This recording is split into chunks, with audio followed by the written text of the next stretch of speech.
Good evening, and welcome to the Board of Health Candidates Forum, brought to you by Abington Cable Access and Media and Abington News. I'm Rick Collins, editor of Abington News, and I'm joined by the three candidates running for the Abington Board of Health, and they are, in alphabetical order, Melissa Pond, Chris Schultz, and Kevin Whalen.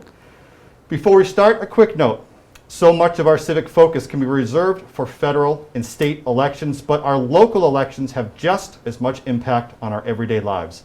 It's local officials who are in charge of our schools, police, fire, library, public health, the senior center, roads and bridges, our parks and athletic fields, business licensing, and that's not the complete list. Voting in local elections and attending town meeting is very important. Make sure your voice is heard and opinion known. Town elections are this Saturday, April 24th, and town meeting is May 24th. So now we're going to give each candidate a minute for an opening statement. And the speaking order was determined earlier by pulling names out of a jar. We're going to start with Chris Schultz. Good evening. Thank you for having me here. My name is Chris Schultz. I've been an Abington resident for the last 15 years. I am currently the chair of the Abington Board of Health, and I am seeking one of your two votes for the Board of Health this year. In addition to being on the Board of Health, I've been a Scoutmaster here in Abington for the last 12 years with Troop 41. And that's all I have to say. Great. Thank you very much. Melissa. My name is Melissa Pond. Thank you, Rick Collins of Abington News and Kevin Tachi of Abington Camp for hosting us. Chris and Kevin, it's good to be with you tonight. Tonight, the viewers get to decide who can create a better quality of life for residents of Abington through a position on the Board of Health. I stepped up to run because I bring more than a decade of experience in public service on the South Shore of the table, and I want to be able to positively influence the town where my husband and I are raising our daughter.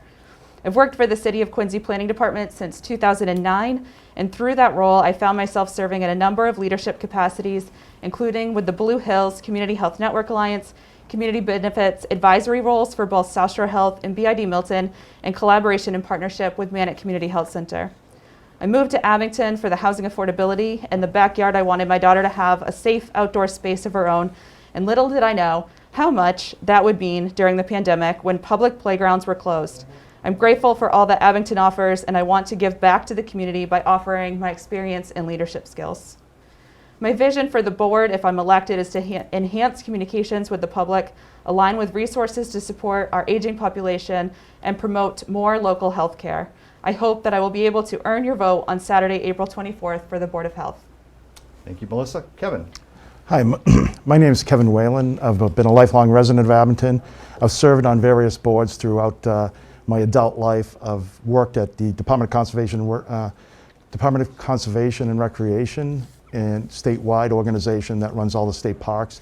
I was the Administration and Finance Director for several years and also the Deputy Commissioner there. Currently, I work for the town of Hingham in the capacity of running South Shore Country Club. I look forward to bringing my skills and experience in all those different positions and my past experience with the Sewer Commission, School Department, School Committee to continue my service to the town of Abington. And I think, especially with internal controls and things of that nature, organizational structure, that's my strong suit. I look forward to working collaboratively with the police department and other organizations to institute oversight on the marijuana dispensaries and things of that nature. So I think, overall, I just look forward to serving the town and continue serving the town residents of Abington. Thank you very much. Melissa, we're going to start with you. A position like the Board of Health can be a thankless role. It's unpaid, takes several hours of your time every month. You're dealing with inspectional issues, recycling, immunization clinics, septic systems, and apparently global pandemics.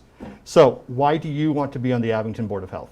Absolutely. I don't do any type of role for this for the thanks, so thankless job works for me. I want to bring my experience to the table. It's hard for me sometimes to be so aware of systems and be so aware of best practices and not see it in my own community. And so that's why I want to step up and be at the table and help influence the decision making here in Abington. Thank you. Kevin, how about you? It's very similar in nature to Melissa. I think, the things like, recycling and things of that nature as a person, as far as, being someone who has always served the town, I look forward to trying to improve some of the systems we have in place, try to increase our recycling. And by doing that, or actually reducing the amount of waste we have by doing that, it would save the citizens of Abington money. I enjoyed kind of getting into the nitty-gritty of details to create new systems and things of that nature. And I understand that it is an oversight board and we have regulations and things of that nature, and I look forward to working with the current employees of the Board of Health to improve the services that we provide to the businesses and residents of Abington.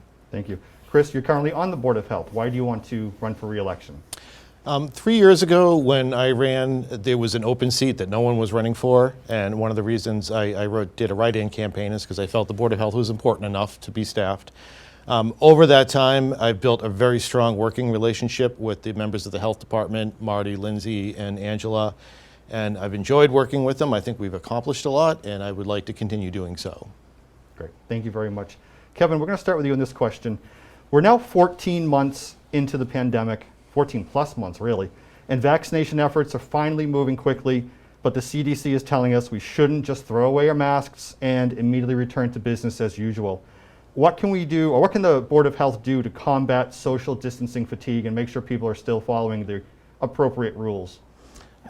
I think that it's an interesting thing. I mean, obviously I think when you look at any problem, there's 80% of the people that will listen to you and change their behavior, and there's 20% that will not. But I do think what you have to do is try to reach out to that 80% that will listen and listen to reason, and try to continue to educate them on the necessary benefits of socially distancing and ensuring that going forward that it's hopefully we can beat this thing in another 6 months or so, and that we won't have to don the mask any longer.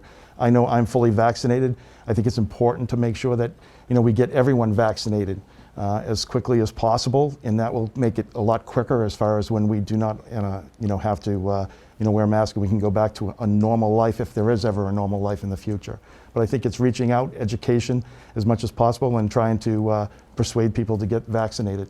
Great, thank you. Chris, how can we make sure people aren't feeling the effects of fatigue from everything? Most importantly, I think we can set the example by doing it ourselves. One of the things that I've started in partnership with Abington CAM the last few months is doing a weekly health department roundtable where we update people on the numbers and vaccination status, and we also can use that as a platform to keep people informed with developments in the pandemic. Okay, thank you very much. Melissa?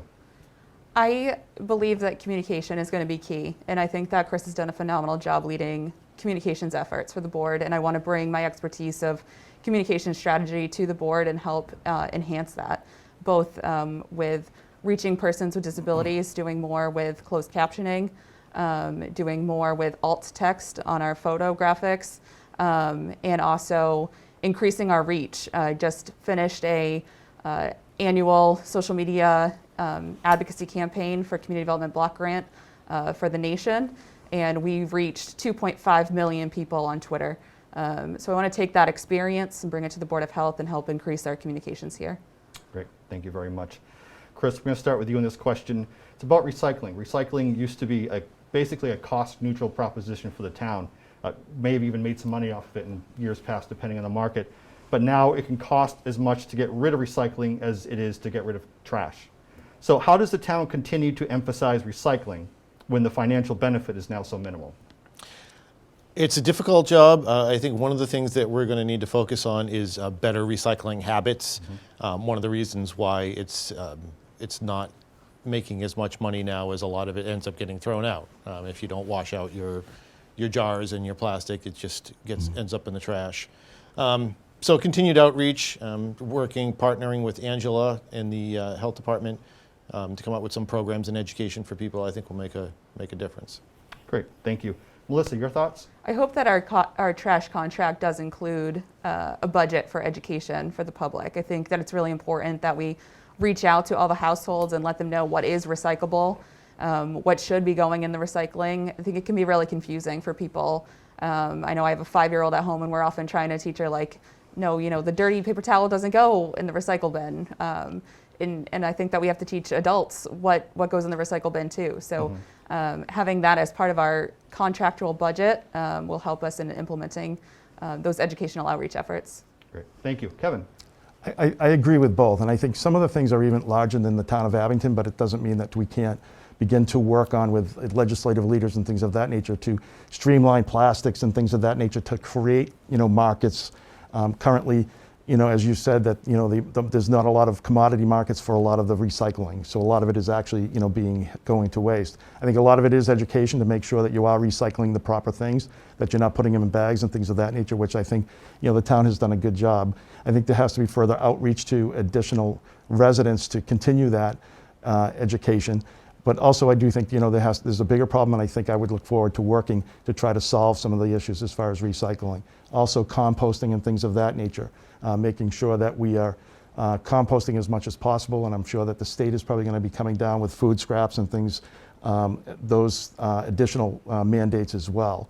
But I think all those things going together, and I think we can look at it and break it down on an individual basis as far as trying to improve the recycling, but also trying to work to see if we can make it easier to recycle items to create commodity markets. Thank you, Kevin. Melissa, we're going to start with you in this question, which is about vaping. Steps have been taken to discourage vaping, especially among high school students. For example, recently flavored cartridges were banned. Are there other steps that need to be taken? I would need to do some more research on this, Rick, Okay. but I believe absolutely that we've been moving in the right direction. I know that State Senator Keenan has done a phenomenal job working on this issue, and I think that there is probably more work to be done. Thank you, Melissa. Kevin, do you have thoughts? I would defer. I think, for the most part, I think if education in the schools and things of that nature on vaping, I think vaping generally is probably a younger, product that's geared to the younger folks. And I know that the laws and things of that nature have changed recently to increase it. But I do think that it's just really education of the public that it is a hazard to your health and that you shouldn't do it. And I think just like smoking, Massachusetts enjoys one of the lowest smoking rates, I think, in the country. So I think you have to educate people in the town of Abington to ensure that they don't begin vaping. Great, thank you. Chris? I agree with both Melissa and Kevin. It really comes down to education. I know not only were flavored cartridges banned, but vaping sales were limited to 21 plus stores, and I think that's helped. But if people want to vape, they know where to go to get it. So continued education is probably really the only way to make a difference. Great, thank you. Chris, we're going to come back to you for this one. A major piece of the health department's portfolio in non-pandemic times is conducting inspections. Do you feel there's a good relationship between the health department and businesses in Abington, or is there room for improvement?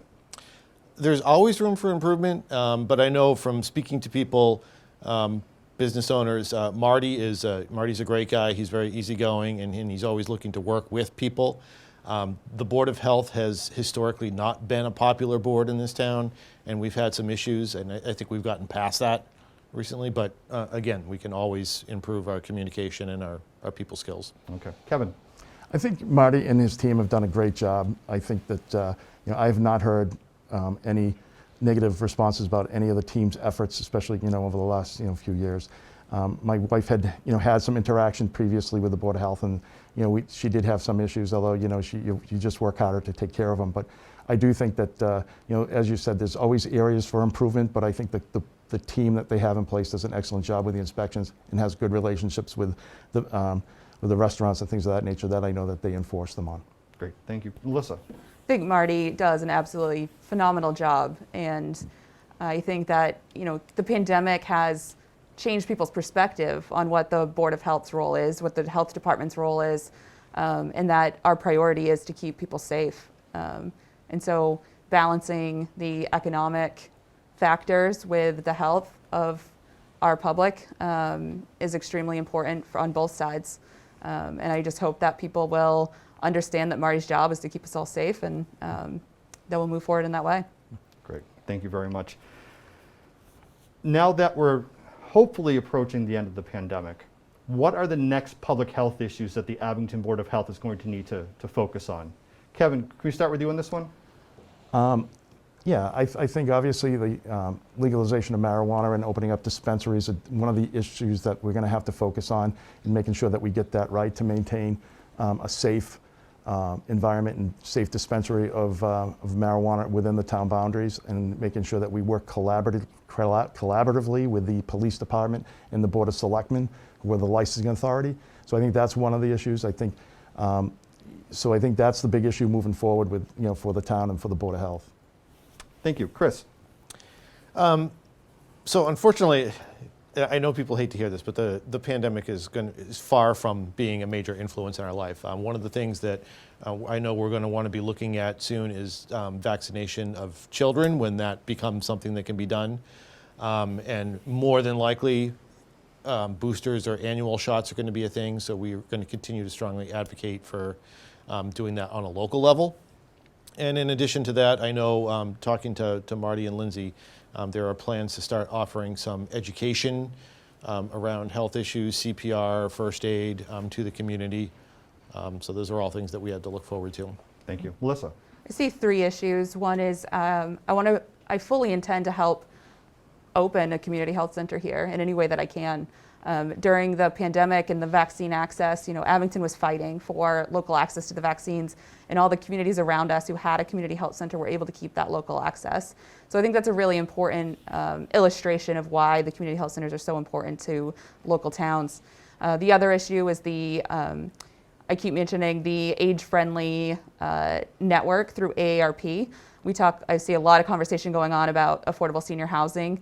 If the board is more engaged in the cross-section of planning and public health outcomes, I think that we could be even more effective in our roles. And so that's another area.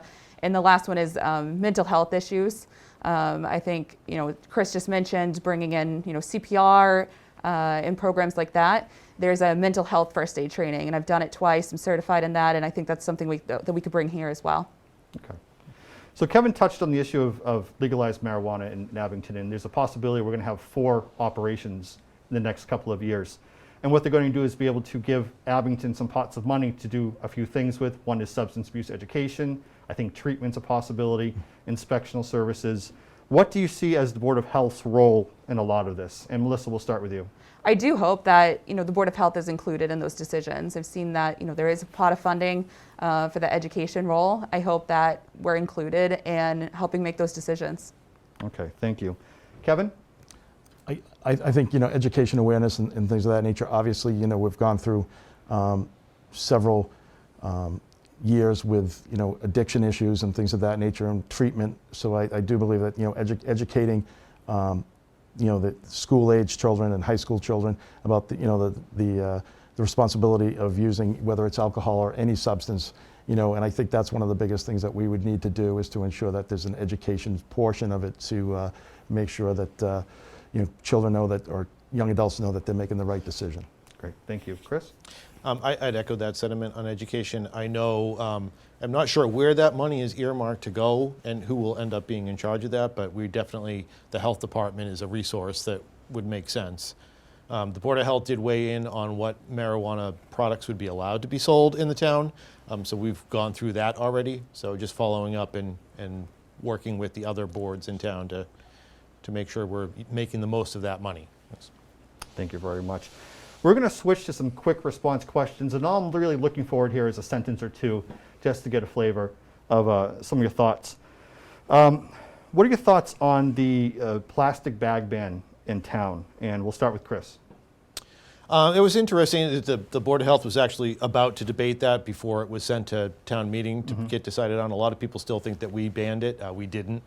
I don't like plastic bags. I'm glad that we ban them, but I think that there are other factors that need to be taken into consideration, the environmental impact of paper and reusable bags as well. So.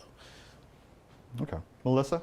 I think it's a great idea to ban them. I know for me, the piles of plastic bags, they really build up, and luckily, my daughter's daycare was asking for them so that they could use them within their facility, and so that's where a lot of them were going. And then when the plastic ban came into place, they were like, oh, what do we do now? We don't have the plastic bags, but I think it's a great way to reduce trash. Okay. Kevin? I agree with that. I think I'm fully supportive. I think any place that you can lead as far as reducing waste, I think is important to to take that leadership role. And if you can do it through the Board of Health, I think that is a first step And I think, people, get educated once again about bringing their own bags or bringing their old bags, or just saying, no, I do not need a bag, to the vendors to reduce the amount of trash that is produced.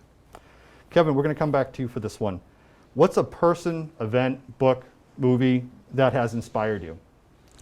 I think, there's a few things of that nature that have affected me over my life. I mean, obviously, Jack Buckley was someone who served in town for a long time. There's several coaches and teachers as well in town that have, inspired me. But I think, one of the books I think that was really inspirational for me was The Great Deluge, that was written by Douglas Brinkley, that was about the Hurricane Katrina in New Orleans, and the response from the government and the lack of response from the government and how it all came about. It's a really interesting book, and I think that's what drives me when I do work, go to work on a daily basis, is to create those organizational structures, the communication levels and things of that nature throughout the chain of command to make sure that you don't have the type of failures. Obviously, that's at a higher level, but I think, I think communication is key to making sure that you don't have failures. Great. Melissa? During the height of the pandemic, when the state closed all the daycares and reopened limited childcare centers for essential workers, I decided then, that was the event, that I wanted a seat somewhere at the table to help influence decision making. I was incredibly disappointed with that decision as a working mom and as an essential employee. Luckily for me, I was able to navigate around the issue without dropping my kid off at these sites, but my heart broke for any essential employee who needed to use this service. Not all daycares are the same.